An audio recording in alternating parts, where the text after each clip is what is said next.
신앙생활을 하는 과정에서 고민되는 것이 저는 개인적으로 제 모습입니다. 하나님과 어떻게 보실까?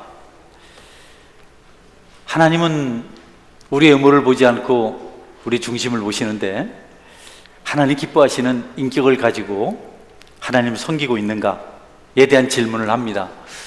지난주는 새벽 기도를 우리가 수련을 해서 성경학교에서 한 주 동안 했는데, 둘째 날에 그런 고민을 하며 기도했습니다. 하나님, 나는 제대로 하나님을 섬기고 있습니까? 몸으로 열심히 좀 뛰고 또 목사가 되어서 성도들 앞에서 설교를 하고 있지만, 나는 정말 내 인격이 하나님을 전할 수 있을 만큼 성숙해 있습니까? 이런 질문을 하며 기도했는데, 하나님께서 오해하지 말고 들으십시오.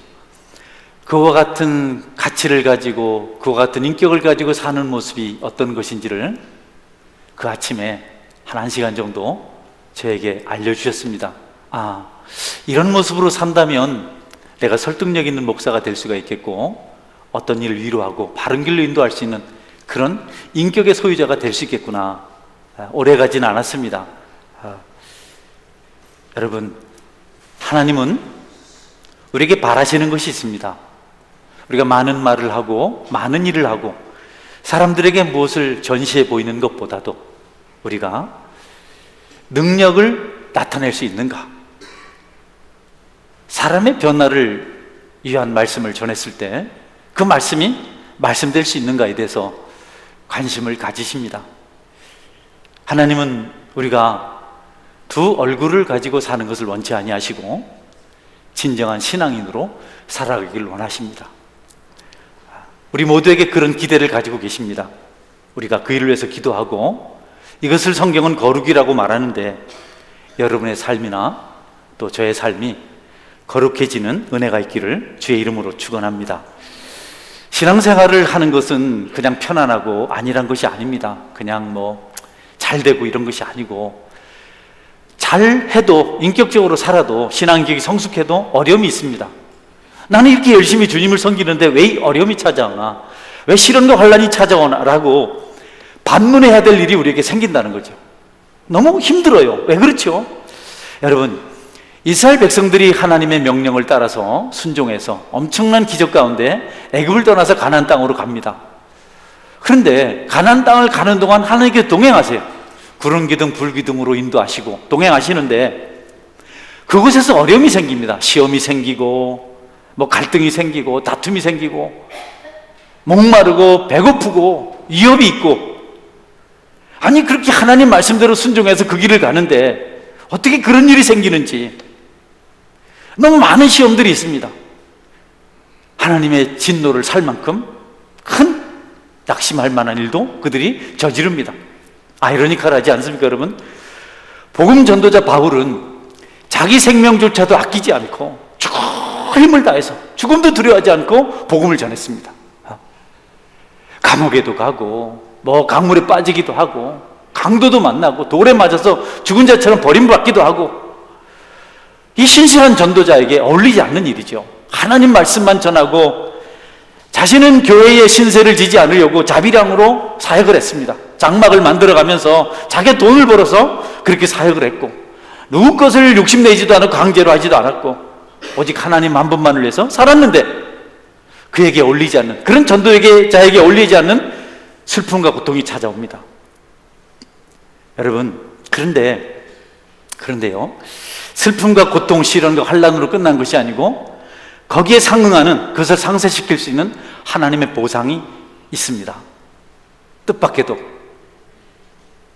너무 힘들고 너무 억울하고 감옥에 갇히고 매도 많이 맞았는데, 그 참 억울하지만 그것을 상쇄시킬 수 있는, 거기에 상응하는 위로가 있습니다.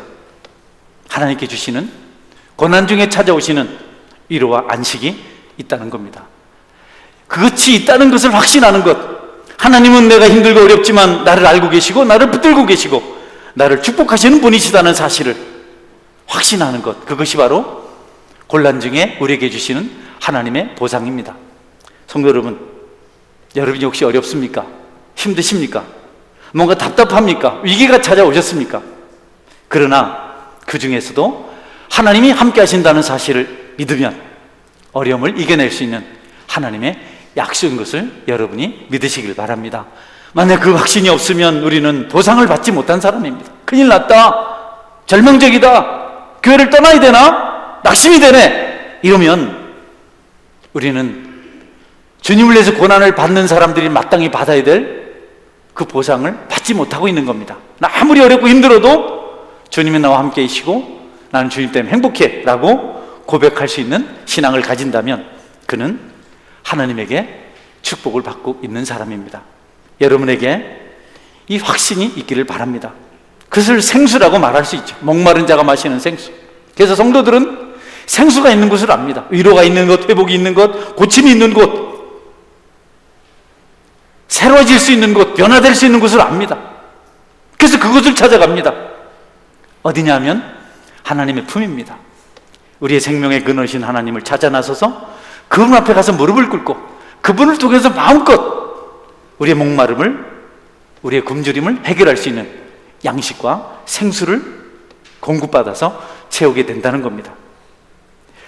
여러분이 감당할 수 없는 문제 앞에서 시달릴 때 절망하고 불평하고 원망해서 끝내지 말고 하나님을 찾아가서 그분의 품에 안겨서 그분을 통해서 영적 생명 양식, 삶에 필요한 모든 것들을 공급받으시는 성숙한 은혜가 있기를 바랍니다.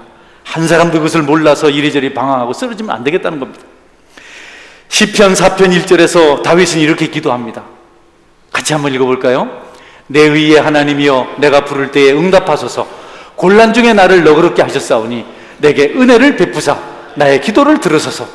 너무 힘들고 어려운데, 곤란했는데 하나님께서 평강을 주셨어요. 이제 응답하셔서 나에게 필요를 채워주소서라고 이렇게 기도합니다. 오늘 읽은 본문 6절 말씀입니다. 같이 읽어볼까요? 하나님이여, 내가 불렀사오니 내게 귀를 기울여 내 말을 들으소서. 여러분, 곤란에 처하고 목마르고 답답하고 감당할 수 없는 시련을 만날 때 이 문제를 해결할 수 있는 하나님이 계시다는 사실을 믿으시고 그분을 붙들고 기도하고 그분의 도움을 받아서 여러분이 다시 새 힘을 얻고 하나님 기쁘시게 하는 승리자의 삶을 살아가실 수 있길 바랍니다.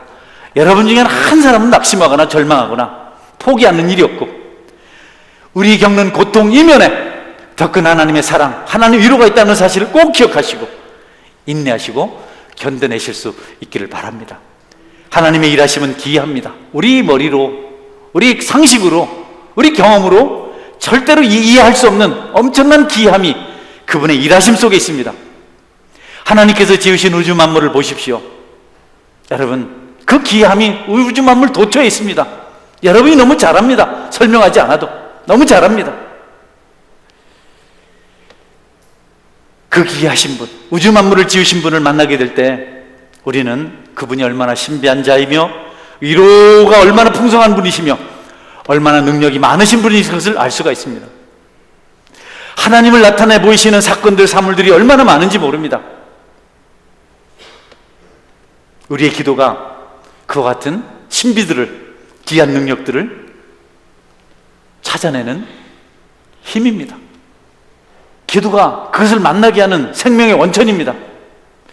성도는 하나님의 은총 가운데 살아야만 되는 필연적인 존재입니다. 하나님 없이는 안 됩니다. 여러분 믿으시기 바랍니다. 하나님 없이 절대 안 됩니다. 오늘 하미라 전도사님이 영원하지 않은 것을 위해서 왜 인생을 허비하냐고, 70년, 80년, 90년이 뭐 영원하냐고, 영원한 나라가 있는데 성공이라든지 즐거움이라든지 이런 것을 추구하면서 헐떡거리는 인생에 대해서 잘 말씀해 주셨는데, 여러분 하나님의 나라는 너무 기이하고 신비해서 우리가 상상할 수 없는 것들이 너무도 많습니다. 그래서 우리는 다른 곳으로 가면 안 되고 하나님을 만나야 합니다. 하나님 품에 안겨야 합니다. 어떤 일이 있어도 그분께 가까이 가서 그분의 도우심을 받아야만 되는 것이 우리 성도들의 삶입니다. 그래서 그분이 주시는 은혜는 작은 것일지라도 기적입니다. 죄인된 우리를 멸하지 아니하시고 우리를 살려두신 것도 놀라운 기적입니다. 우리는 몰라서 서로 용서하고 살지만 하나님 우리의 모든 것을 너무 잘 압니다. 그래도 하나님께서 묵인하세요. 용서하세요. 기적입니다. 여러분은 기근이나 질병 가운데서 회복되고 가난 중에 다시 부유함을 경험하고 하나님께서 고치신 능력을 경험해 왔습니다. 너무 귀한 일들이죠. 어떻게 그런 일이 있었을까 하는 깜짝 놀랄 사건들이 있습니다. 그래서 말라기 선지자는 이렇게 말씀합니다. 나 여호와는 변하지 아니하니 그러므로 야곱의 자손들아 너희가 소멸되지 아니하느니라. 하나님 변하지 아니하셔서 우리가 소멸되지 않습니다. 할렐루야. 하나님 얼마나 귀한 분이신지 모릅니다. 하나님 사랑과 같이 단편적이고 단순한 기질을 가지고 계신다면 그분은 우리와 별반 다를 바가 없습니다. 우리 하나님이 되실 수가 없습니다. 하나님 금방 이랬다 저랬다 하시고 화를 내시고 또 기분 나쁘다고 한 대씩 때리고 버리시고 하면 여러분 우리가 어떻게 그분을 하나님을 믿겠어요? 그러나 감사하게도 하나님은 은혜로우십니다. 오래 참으십니다. 그분은 귀한 사랑의 소유자이시기 때문에 우리를 인내로 대하십니다. 오래 참으십니다. 우리의 성품이 하나님을 닮을 수 있다면 그건 참 좋은 일입니다. 우리 하나님 믿는다고 할 때 우리에게도 인내가 필요합니다. 우리도 그분처럼 기다릴 수 있어야 합니다. 그것이 귀한 사랑을 경험한 사람에게서 나타나야 될 확실한 열매입니다. 하나님은 우리를 멸하지 아니하시고 기다려주시고 사랑하시고 세워주십니다. 그분의 사랑 속에는 말할 수 없는 축복이 있고 완벽한 아름다운 그리스도의 향기가 있습니다. 오래전부터 우리를 사랑하시겠다고 말씀하셨고 영원까지 사랑하신다고 말씀하셨습니다. 하나님만 하실 수 있습니다. 우리 죄를 용서하셨고 우리를 자녀 삼으셨고 우리를 구원하셨고 우리를 한 번도 잊지 않으시고 영원히 사랑하신다고 성경은 말씀하고 있습니다. 여러분 우리를 어떻게 영원히 사랑합니까? 세상 우리를 다 버려도 하나님은 우리를 영원히 사랑하십니다. 우리가 그분의 사랑에 감동되면 포기하지 않고 영원히 사랑할 수 있는 자가 될 수 있습니다. 시편 8편 4절은 이것에 대해서 너무 기이해서 이렇게 고백합니다. 사람이 무엇이기에 주께서 그를 생각하시며 인자가 무엇이기에 주께서 그를 돌아보시나이까. 에레미야 31장 3절입니다. 이쪽에 여호와께서 나에게 나타나사 내가 영원한 사랑으로 너를 사랑하기에 인자함으로 너를 이끌었다 하였노라. 도대체 내가 무엇이길래 죽어마땅한 자를 살려주셨습니까? 벌받아서 감옥에 가야 되는데 내가 무엇이 간데 나를 자유자가 되게 하셨습니까? 어째서 하나님께서 영원한 사랑으로 하나님의 인자하심으로 나를 이끄셨습니까? 라고 이렇게 고백하고 있습니다. 여러분에게 하나님께서 이와 같은 사랑을 베푸신 것을 기억하는 은혜가 있길 바랍니다. 내가 누구간데 나를 버리지 아니하시고 사랑하셨는가? 내가 누구간데 날마다 용서하시고 긍휼의 은혜를 베푸셨는가? 묵상하고 그 사실을 깨닫게 되면 여러분은 눈물을 흘리며 감사하지 않을 수가 없습니다. 그런 은혜가 여러분에게 꼭 임하시는 그런 축복이 있기를 주님의 이름으로 축원합니다. 좋으신 하나님께서는 우리가 버림받은 자로 살아가길 원치 않으십니다. 우리가 열심히 산다고 하지만 사실 우리의 삶은 버림받은 삶이거든요. 우리가 열심히 살아봐야 하나님 없으면 우리는 버림받은 자의 길을 갑니다. 그런데 하나님께서 붙드셔서 버림받지 아니하고 뜻밖에도 축복받은 자의 삶을 살아갈 수 있게 된 것입니다. 하나님께서 우리에게 이와 같은 귀한 사랑을 베푸신 것은 여러분 어떻게 보면 좀 애매한 것이다, 어떻게 보면 좀 천박하지 않은가 라고 생각할 수 있는 이유들이 있습니다. 어떻게 낮은 자를 택하시고 높은 자를 버리셨는가? 어떻게 가난한 자를 택하시고 부족한 자를 택하시고 부유한 자들을, 똑똑한 자들을 버리셨는가? 하나님의 선택은, 하나님의 귀한 사랑은 우리 세상 가치로 잘 이해를 할 수 없는 그런 부분이 있습니다. 그래서 하나님의 선택을, 하나님의 인자하심을 애매한 것이요 천박한 것이다 이렇게 말하는 사람들도 있습니다. 어떻게 그럴 수 있나? 여러분 한번 성경 말씀을 보겠습니다. 고린도서 1장 26절부터 29절까지인데요. 형제들아 너희를 부르심을 보라. 육체를 따라 지혜로운 자가 많지 아니하며 능한 자가 많지 아니하며 문벌 좋은 자가 많지 아니하도다. 그러나 하나님께서 세상의 미련한 것들을 택하사 지혜 있는 자들을 부끄럽게 하려 하시고 세상의 연약 같은 것들을 택하사 강한 것들을 부끄럽게 하려 하시며 하나님께서 세상의 천한 것들과 멸시받는 것들과 없는 것들을 택하사 있는 것들을 폐하려 하시나니 이는 아무 육체도 하나님 앞에서 자랑하지 못하게 하려 하심이라. 아멘. 무슨 뜻이냐면 세상적으로는 공부 잘하는 사람을 뽑습니다. 시험 잘 본 사람을 취직시키죠. 학교에서도 우등생을 상 줍니다. 그게 세상 방법입니다. 부자가 대접을 받습니다. 돈 없는 사람은 좋은 호텔도 못 갑니다. 비행기도 좋은 걸 탈 수가 없습니다. 부자가 돼야 대접을 받습니다. 그래서 부자 되려고 합니다. 1등 하려고 합니다. 지혜로운 사람이 쓰임을 받습니다. 미련한 자들은 안 됩니다. 그런데 하나님의 귀한 사랑은, 하나님의 선택은 그렇지 않다는 겁니다. 문벌 좋은 자가 많지 않다. 미련한 것들을 택했다. 지혜 있는 자들을 부끄럽게 하려고 그렇게 하셨다. 약한 것들을 택했다. 가난한 것들을 부끄럽게 하려고 그렇게 하셨다. 세상에 천한 것들과 멸시받는 것들과 없는 것들을 택하사 있는 것들을 피하려 하시느니 이는 아무 육체도 하나님 앞에서 자랑하지 못하게 하려 하십니다. 여러분, 우리가 하나님께서 똑똑하고 훌륭하고 잘나서 택한 것이 아니고 하나님께서 그분의 귀한 사랑으로 국리력에서 택한 존재인 것을 성경이 말씀하고 있습니다. 저와 여러분은 그 은혜를 덧입은 사람입니다. 그런 일을 겸손하시고 감사하시는 마음 가지시기를 주의 이름으로 축원합니다. 혹시 여러분 중에 나는 자격이 없는데, 여기 끼일 자격이 없는데, 나는 나이도 많고 한글도 잘 모르고 돈도 없고 나는 이미 병이 있고 이런 내가 교회에 무슨 소용이 있겠나. 나 같은 사람은 교회 안 오는 게, 교회에도 안 오는 게 도움이 될 거야. 여러분, 하나님은요 그런 생각을 넘어서셔서 약한 자들, 강한 자들을 택하셔서 자녀 삼으셨습니다. 저와 여러분은 강한 자, 지혜로운 자, 능력 있는 자, 부자가 아니고 가난한 자요, 약한 자요, 부족한 자요. 여러분, 곤란 중에 있는 자입니다. 그래서 하나님께서 그것을 아시면서 택하신 그것 때문에 그분은 기이한 사랑을 행하시는 자라, 이렇게 성경에서 말씀하고 있습니다. 여러분 모두가 그 사랑을 잘 알고 그 사랑 앞에 겸손한 신앙인으로 살아가시는 은혜가 있길 바랍니다. 그분의 기이한 사랑은 우리를 창세전에 택하셨어요. 창세전에 우리가 헤아릴 수 없는, 아까 먼 세월, 나는 기억도 못하겠어요. 얼마나 그거보다 더 먼 세월 전에 우리를 택하셨어요. 저는 저희 집사람을 신학대학 졸업할 4학년 때쯤 했거든요. 그래서 3년 뒤에 결혼했거든요. 내가 늘 나 없으면 못 사는 사람이어서 내가 구제했다 하는데 사실 내가 3년 전에, 엄청난 나한테는, 하나님은요 창세전에 택하셔서 우리를 자녀로 삼으셨습니다. 이 말이나 됩니까 여러분? 우리 같은 사람들은 하나님 귀한 사랑을 실천하셨어요.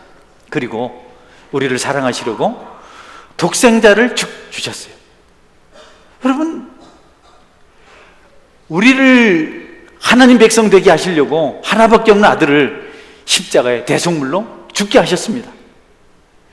그리고 모든 사람들이 십자가에 죽으신 예수님 사랑 안에서, 그 희생 안에서 축복을 누리며 살도록 만드셨습니다. 너무 기이하잖아요. 가장 값진 대가를 지불하셨습니다. 이 땅에서 누가 그렇게 할 수 있습니까? 여러분, 누가 자기 아들을 희생하고 대신 죄인들을 구해서 축복받은 삶을 살도록 만들 수 있겠습니까? 요한복음 4장 10절은 이 귀한 사랑에 대해서 이렇게 말씀합니다. 사랑은 여기 있으니 우리가 하나님을 사랑한 것이 아니요 하나님이 우리를 사랑하사 우리 죄를 속하기 위하여 화목제물로 그 아들을 보내셨습니다. 같이 한번 읽어볼까요? 시작. 사랑은 여기 있으니 우리가 하나님을 사랑한 것이 아니요 하나님이 우리를 사랑하사 우리 죄를 속하기 위하여 화목제물로 그 아들을 보내셨습니다. 우리가 하나님을 사랑한 것이 아니고 하나님이 우리를 사랑하셨다는 겁니다. 그것도 창세전에.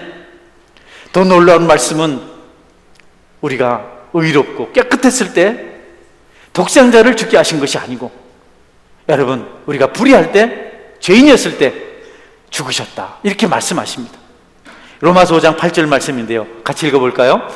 우리가 아직 죄인 되었을 때에 그리스도께서 우리를 위하여 죽으심으로 하나님께서 우리에게 대한 자기의 사랑을 확증하셨느니라. 우리가 죄인 되었을 때, 우리가 하나님과 원수 되었을 때 우리를 위해서 예수님을 죽게 하심으로 우리에 대한 자기의 사랑을 확증하셨다.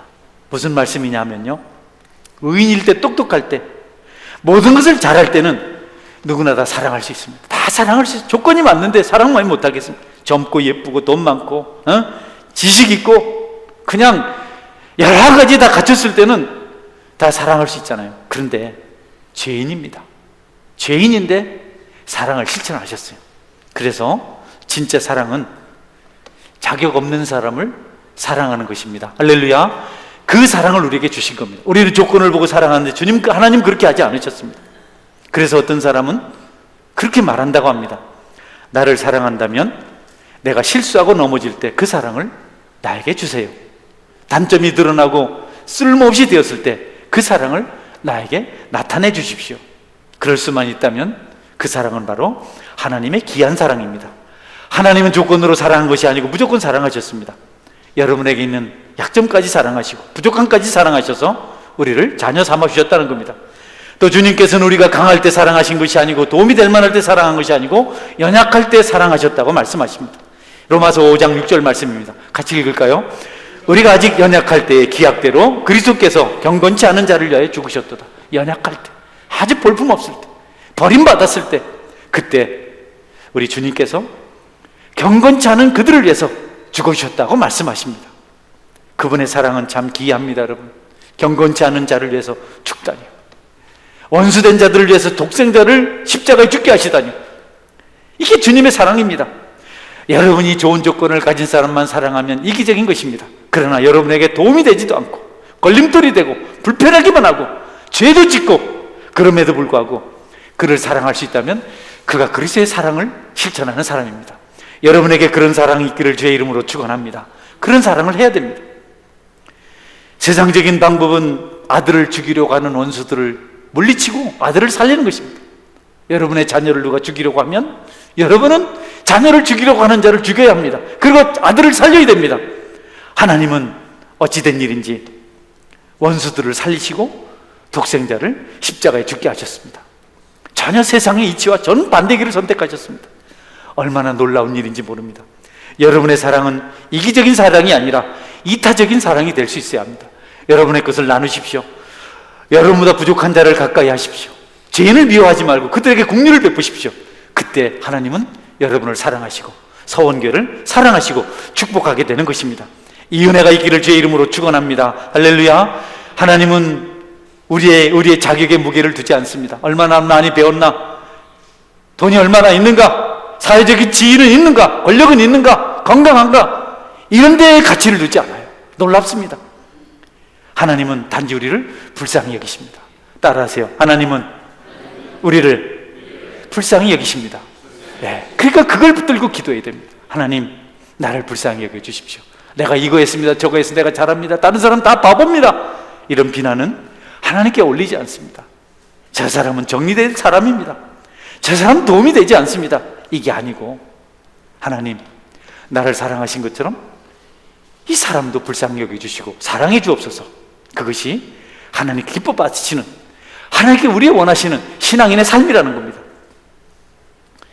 하나님의 귀한 사랑은 그 깊이를, 넓이를, 높이를, 그 길이를 우리가 헤아릴 수가 없습니다. 너무 크고 놀라워서. 그 귀한 사랑은 우리 말로 표현할 수 있는 것이 아닙니다. 하나님께서 영으로 깨닫게 하실 때만 알 수 있습니다. 그것은 마음으로 발견하는 것이고 영의 눈으로 보는 것이지 육신으로는 볼 수가 없습니다.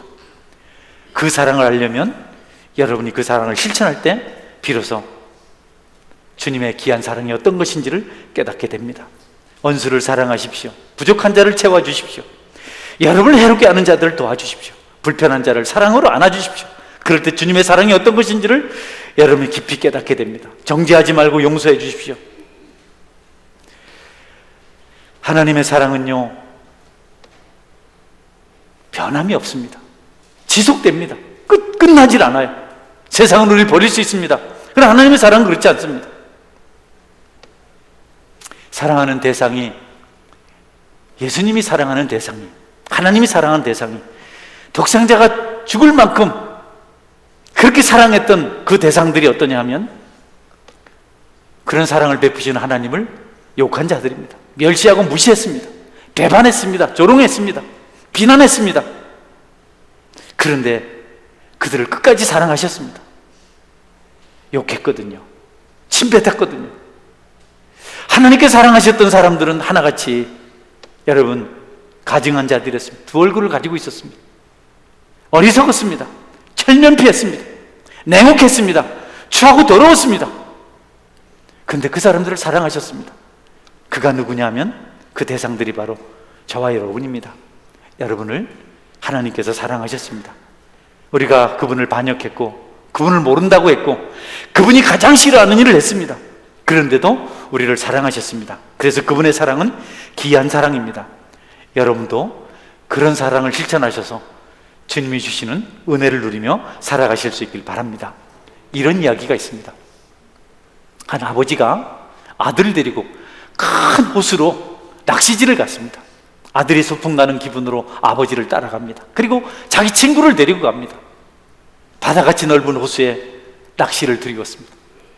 고기가 잘 잡힙니다. 두 아이는 거기 있는 보트를 타고 노를 저으면서 잔잔한 호수에서 노를 저으면서 뱃놀이를 합니다. 너무 재밌습니다. 조금 멀리 나갔습니다. 아버지가 말합니다. 얘들아, 너무 멀리 가지 말아라. 여기 갑자기 바람이 불어오면 그 파도가 너무 높아서 너희들이 감당할 수 없단다. 그래도 아이들은 그냥 노를 저으면서 계속 뱃놀이를 합니다. 아버지가 보니까 바람이 세게 불어와요. 파도가 일기 시작했어요. 아이들은 모릅니다. 소리칩니다. 얘들아, 빨리 돌아와야 된다. 아이들이 듣질 못합니다. 여러분, 그 파도가 밀려와서 배를 엎어버렸습니다. 두 아이가 바다에, 그 호수에 빠졌습니다.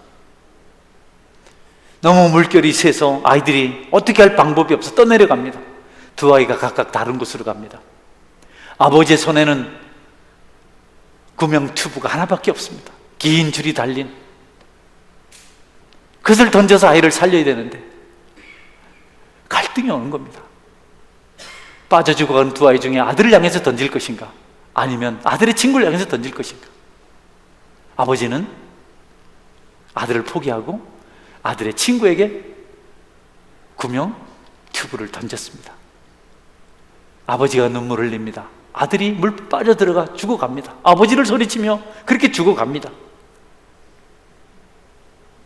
여러분, 주님의 귀한 사랑이 그것입니다.